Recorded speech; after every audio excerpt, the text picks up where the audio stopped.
Alright, so this video is really all about terms to make sure we're all on the same page.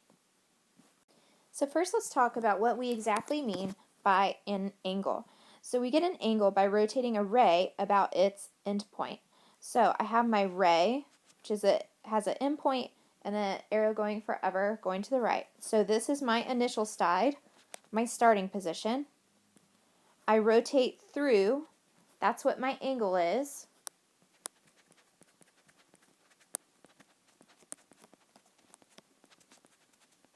Between my initial side and my terminal side, which is where I end my angle. So the measure of the angle is the amount of rotation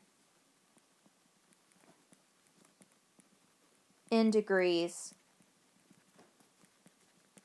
or radians. Standard position, which means our understood way of starting stuff in trig and forevermore, is when your vertex is at origin and we start on the positive x-axis. There are some exceptions to this, but we aren't going to be doing that this year. They're called bearings, but they're a bear, so we're taking the L and moving on with our life on this. Okay, so a positive angle is when we move counterclockwise,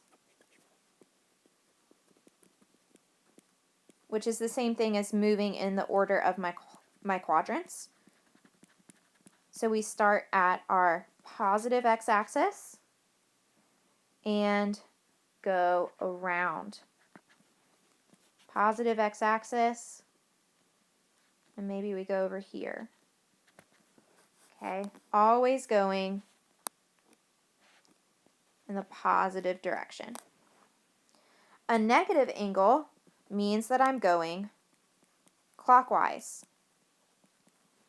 So if I want to go, say, negative 45 degrees, I start at my positive x-axis and rotate 45 degrees